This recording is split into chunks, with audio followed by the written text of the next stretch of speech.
The following program is transcribed. And now, Dick Tracy!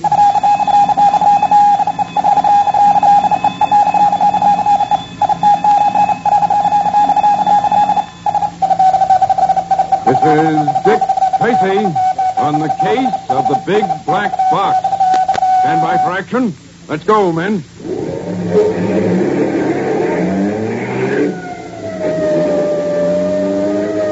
Yes, it's Dick Tracy, protector of law and order.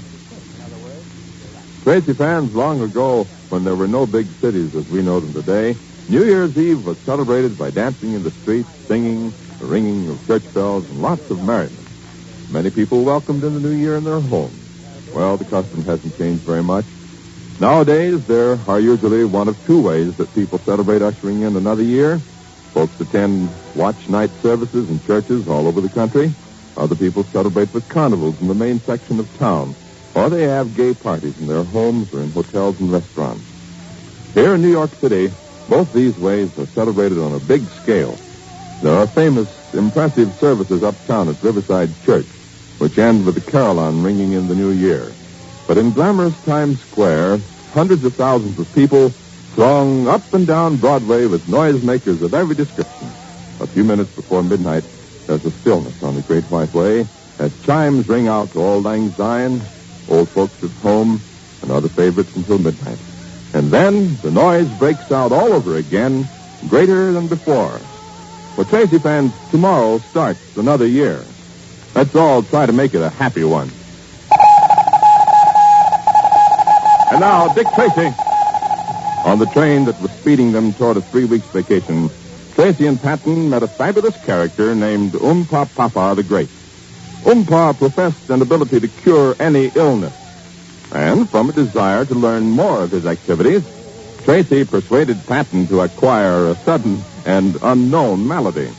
Oompa prescribed a cure in his California salubritarium.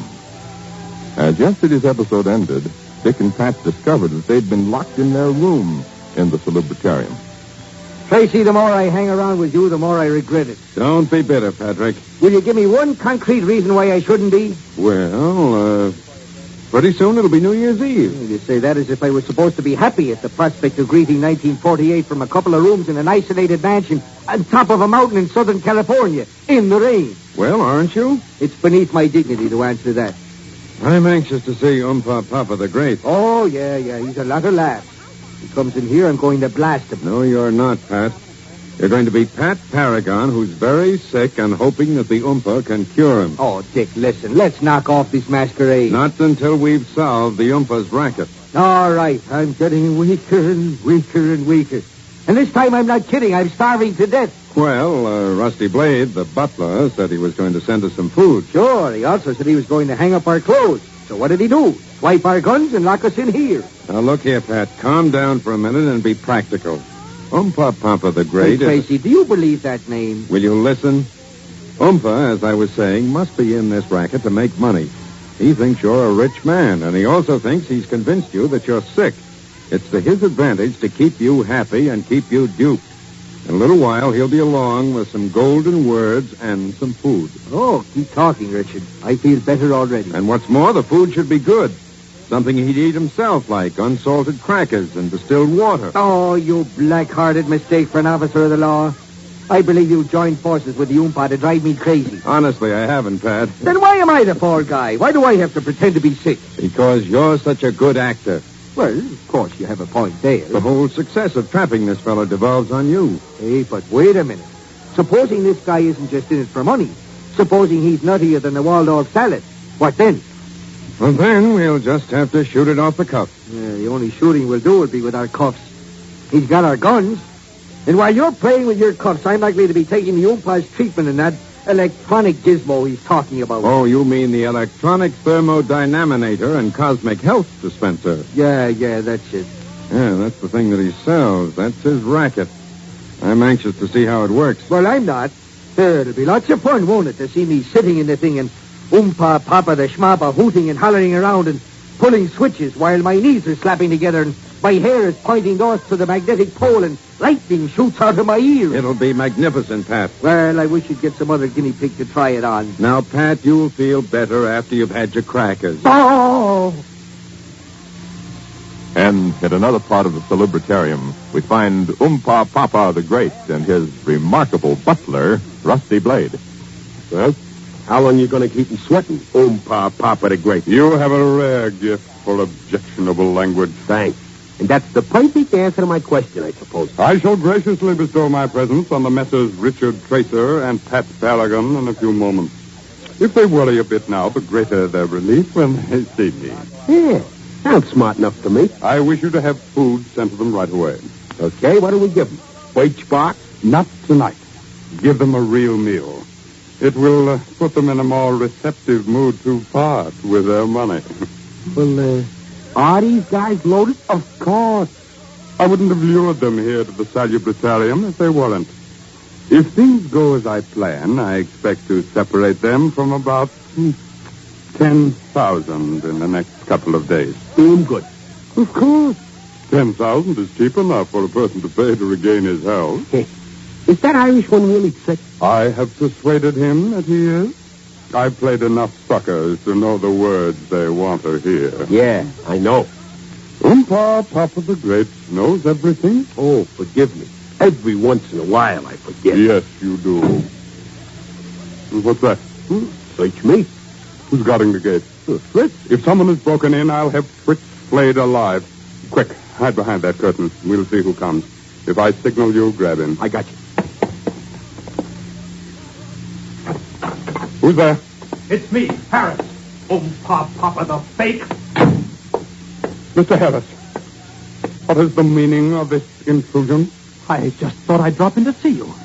I thought you might be interested in knowing how I was. You hardly seem in a condition to call on anyone, Harris. Really? Isn't that too bad? How did you get in here? I walked in. Your guard down at the gate seemed quite willing to let me pass. I don't believe you.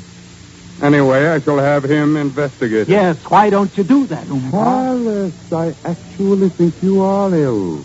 At least your mind seems to be somewhat unbalanced.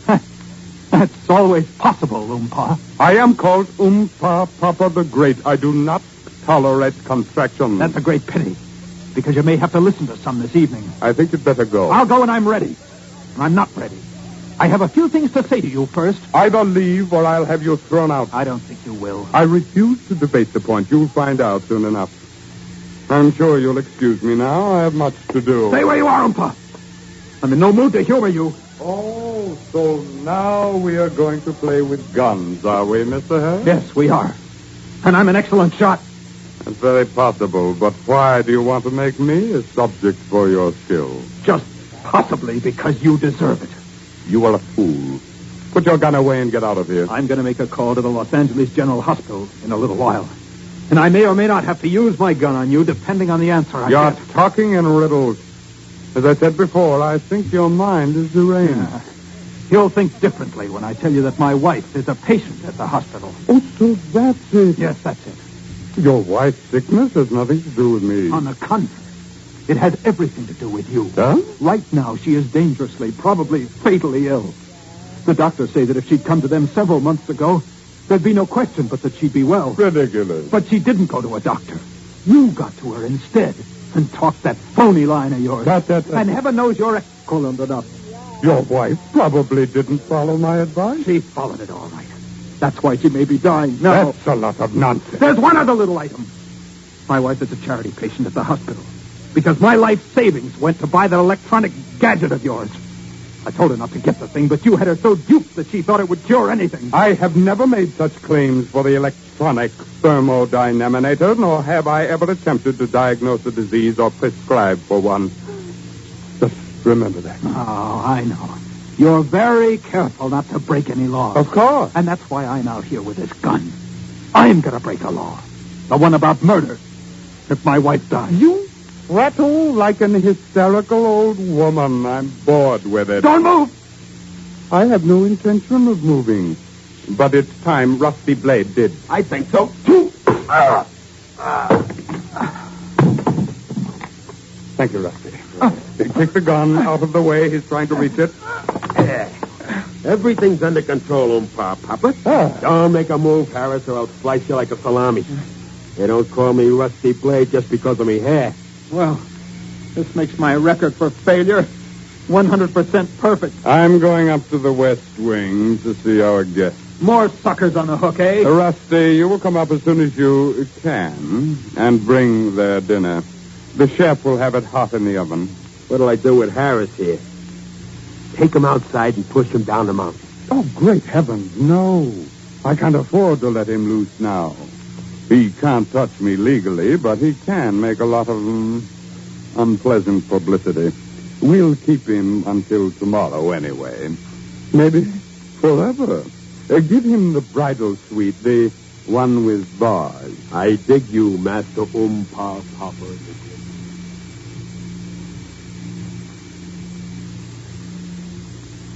You know, I've heard of starving explorers eating their shoes, Richard. I wonder what they taste like. I don't know, Pat. Well, we'll find out in a minute, because I've reached the point where a boot looks very tasty. If the shoe fits, put it in. Oh, even your bad puns can't distract me. You know something? I'm hungry.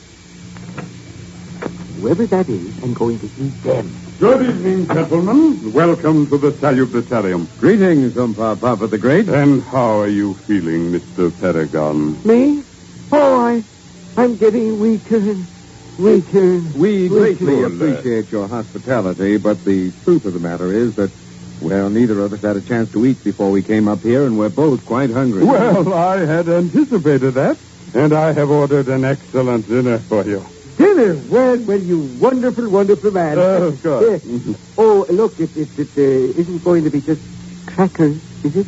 Oh, crackers. No, tomorrow you shall start a diet, but tonight, you will have everything. Leave me alone, you! If I ever get out of here, I'll kill you and him both!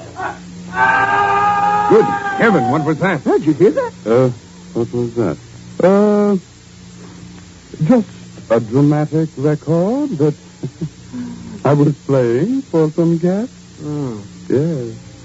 Yes, that's very interesting, don't you think? In a moment, we'll return to Dick Tracy. But first, what a wonderful addition to ABC's great lineup of Wednesday night hit shows. It's the star-studded Tony Martin Show. Yes, starting tonight and every Wednesday night, the lively melody and mirth-filled Tony Martin Show will follow the Bing Crosby Show over most ABC stations. For melody, there's the popular, romantic voice of Tony Martin, and then, of course, there's the lass with the delicate air, lovely Evelyn Knight, who's famous for her special interpretations of beautiful folk ballads. But that's not all. You'll also hear the music of the Victor Young Orchestra and the Jeff Alexander Chorus.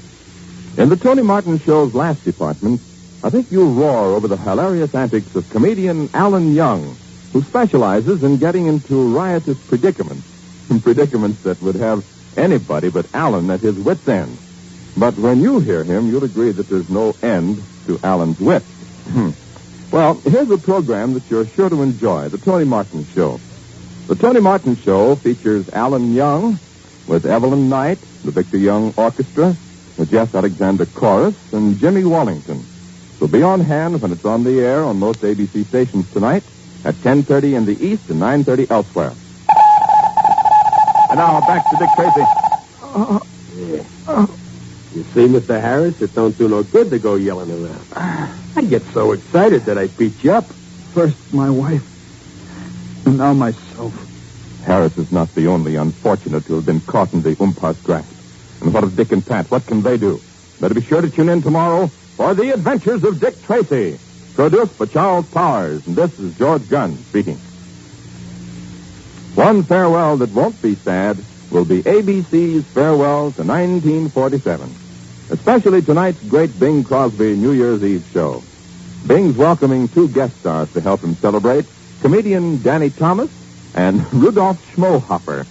Schmohopper was supposed to appear on a recent Crosby program, but he failed to show up. Just what he'll do on tonight's show is being kept a secret. But there's no mystery about the laughs you'll enjoy with Danny Thomas. After a battle of quips, Danny and Bing will enact a riotous musical sketch that we hope will keep you in stitches. So don't miss Bing Crosby's great New Year's Eve show when it's on most ABC stations tonight. The preceding was transcribed. This is ABC, the American Broadcasting Company.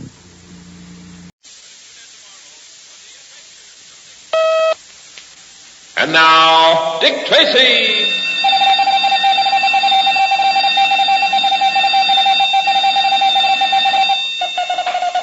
This is Dick Tracy on the case of the Big Black Box. Stand by for action. Let's go, men.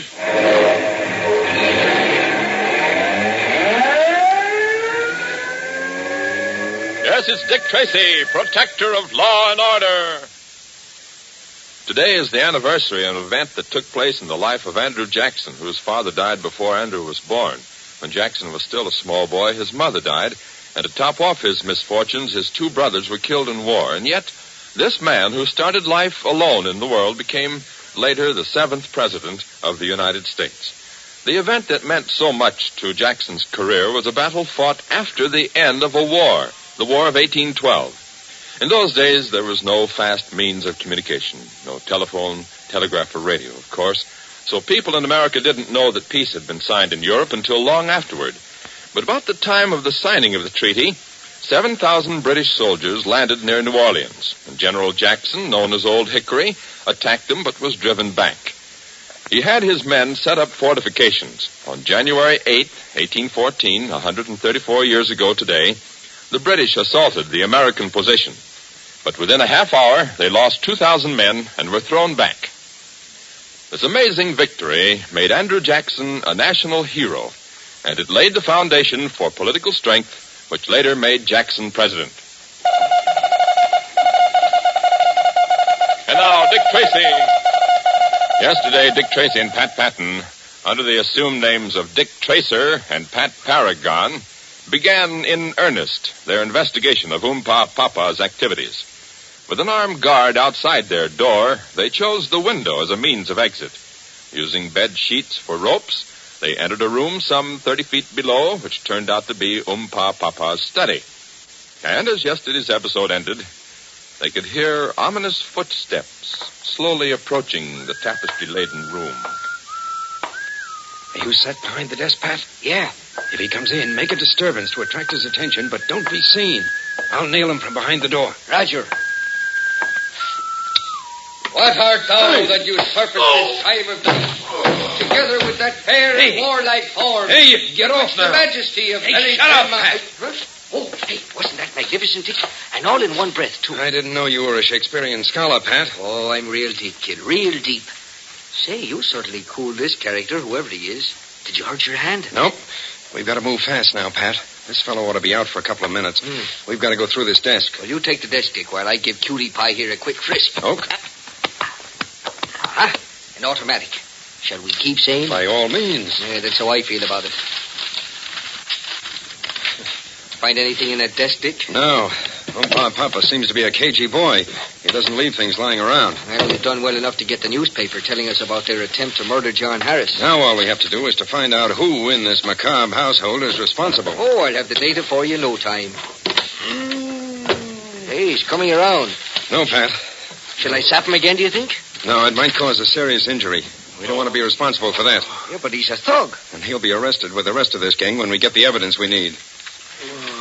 I'd better tie him up, huh? No good, Pat. I don't want him to see us.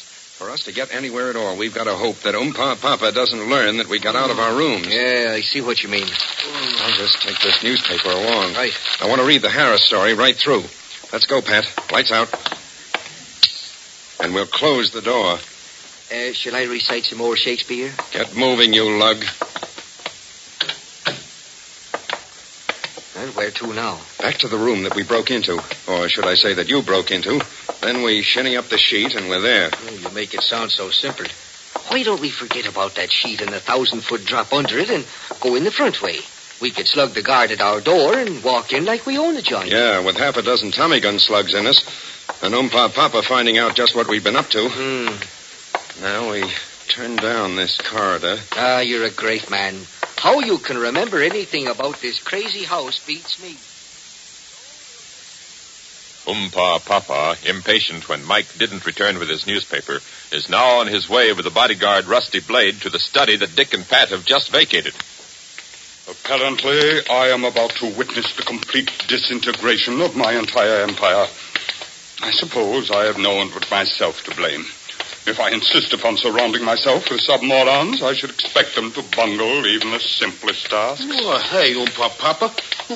I try to do my best for you. That only makes the results more pitiful. Oh. I send you out with explicit instructions to kill a man. Not only do you do everything backwards, but the man is still alive. Yeah, but not very much alive with 3 slugs in his back. I do not recognize degrees of inefficiency. Either a job is done or it isn't. Yeah, but... And just a little while ago, I sent Mike to bring me that newspaper in which your blunder was so thoroughly written up. And he doesn't return. One would think that a little thing like carrying a newspaper wouldn't overtax his brain. Oh, maybe he stopped to read it. Let us confine our speculating to the realms of possibility. Yeah, leave us do that. Here we are, my study. You will go in first. Oh, yeah, sure. Hey, Oompa Papa. The lights is out. Well, switch them on, you blockhead. Oh, yeah, that's a good idea. Hey, did you hear that? Of course I heard it. Will you turn on the lights? Yeah. Hey, it's Mike. He's laying on the floor. Hey, come on, get up, Mike. You don't look dignified. Slap his face and wrists. Bring him around. Yeah. Mike, I want you to know that I'm doing this in just the spirit of friendship. More. Oh, no. Okay. You can stop the massage. Yeah. How do you feel? Oh, like somebody dropped a safe on me. For heaven's sake, what happened? I don't know. I come walking in here to get the paper you sent me for. My heart was light and gay. I was whistling a happy tune. My spirits felt... For dear great Caesar's sake, will you stop that drivel? I don't care about your heart, spirits, liver, or anything else. What happened to you? I'm telling you, Papa. I walked into the study. I turned on the light. Yeah? And I heard a verse. Oh, like Joan of Arc, huh? Are you... Someday, I am going to do myself the great good favor of choking you to death while a chorus of 1,000 mixed voices sings Happy Days Are Here Again. Go on, Mike. That's all. I heard a verse, and the next thing I know, this here ape is slapping me around. Any bumps on your head? I don't feel nothing. I must have got a rabbit punch from somebody standing behind the door. You didn't see anybody? No. I hope you two gentlemen don't have a tangle with anyone really tough, like Margaret O'Brien, for instance. Who's guarding the gate? Red. Hello, Red. Has anyone been in or out of the gate today? No one. Well, keep alert. If you see anyone but me, Harry, Rusty Blade, or Mike, shoot them. No, sir. What? Did you pick up the paper, Mike? I never got that far. I left it right here on the desk. It's gone. Hey, maybe we got spooks. You men are armed, aren't you? Oh, yeah, of course. Sure. Right here's my... Uh-oh. What is it now? My gun's been swiped. My only comment is that I hope whoever has it does me the extreme kindness of shooting you with it. Oh. Get your gun out and search the house, Rusty. I'm going upstairs to talk to Tracer and Paragon. Oh, they couldn't have done it. Harry's been guarding them with a Tommy gun. From now on, I forbid you to have an opinion about anything.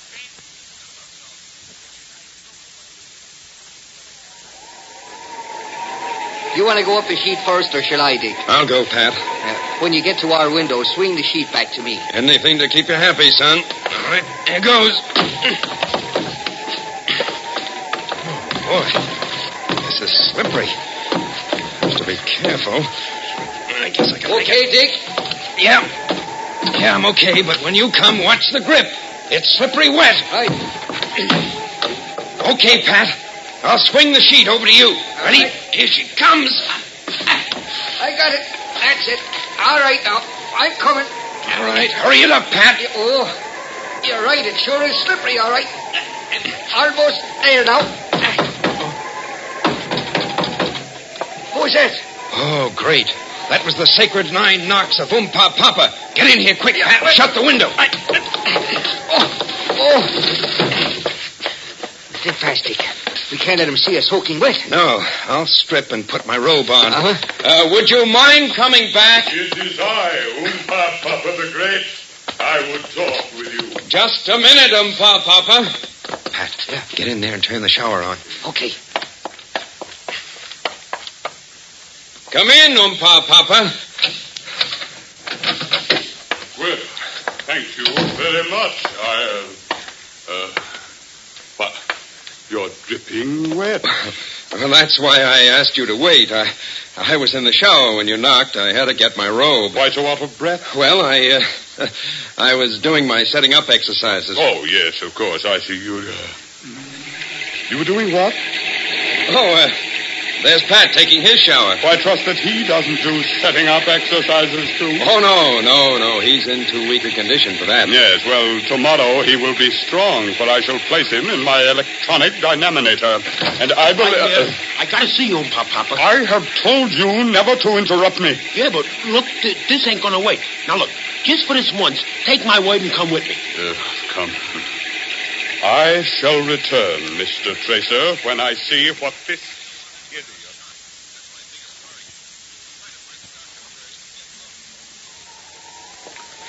Turn the lights on. Who left the window open? Yeah. It's been busted open. That's what I wanted you to see. But there's 1,000-foot sheer drop from here. Don't tell me someone broke in here from a helicopter. I see. Yep. That lighted window up there. That's where your two suckers are locked in. But a very acrobatic man could tie a rope from that window up there and swing through this window here. Believe it or not, that's what I figured, too. Yeah. Hey, maybe them guys ain't the suckers you think they are. Maybe, huh? Yes. I am suddenly thinking along those lines. Yeah? What do you got? Tomorrow, when I put Pat Paragon in the electronic dynaminator for his health cure, instead of a little harmless electricity, I'll hitch it up to the amplifier and give him a couple of 1,000 volts. Oh, fry him, huh? On both sides. In a moment, we'll return to Dick Tracy. But first, for something entertainingly different in radio listening, don't miss Candid Microphone. Here's a Thursday night show that brings you the conversations of everyday people in every profession and every walk of life. You see, a man with a secret mic makes the round of the town, listening in to people at work and at play, and he records what they say. Of course, no recording is broadcast without permission of the person whose voice is recorded. For example, Candid Microphone, which uses no scripts or actors, might bring you the conversation of a police officer and a man who's just been given a ticket for overparking. Or it might bring you a glimpse of children at play in the park, or two people meeting accidentally on the street. You'll hear their honest reactions to many situations and to the questions the man with the secret mic puts to them. You'll learn their hopes, their fears, the courage with which people face life and the happiness and sorrow they bear. Don't forget, Tracy fans, plan to join us for this entertaining program, Candid Microphone, when it speaks out tonight and every Thursday night over most of these same ABC stations. And now, back to Dick Tracy. You keep dragging me around in the rain, Dick, and I'll have galloping something or other. Never mind. Papa will fix you up. Yeah, I'm looking forward to sitting in that electronic dynaminator tomorrow. I wouldn't if I were you, Pat. Better be sure to tune in tomorrow for the adventures of Dick Tracy. This is George Gunn speaking. Every Saturday afternoon, it's high C time on the American Broadcasting Company. Yes, the Metropolitan Opera broadcasts Saturday afternoons over most of these ABC stations. And that means from the operatic stage of New York's famous Metropolitan Opera House, you enjoy celebrated artists singing in the great musical tradition of grand opera. Stars like Lily Pons, Helen Traubel, Lauritz Melchior, Ezio Pinza, Robert Merrill, and Licia Albanese. Every week, of course, Milton Cross is on hand to introduce each act of the opera being performed. And so, for an afternoon's musical enjoyment, don't miss the Metropolitan Opera on the air tomorrow afternoon or Saturday afternoon over most of these same ABC stations. This is ABC, the American Broadcasting Company.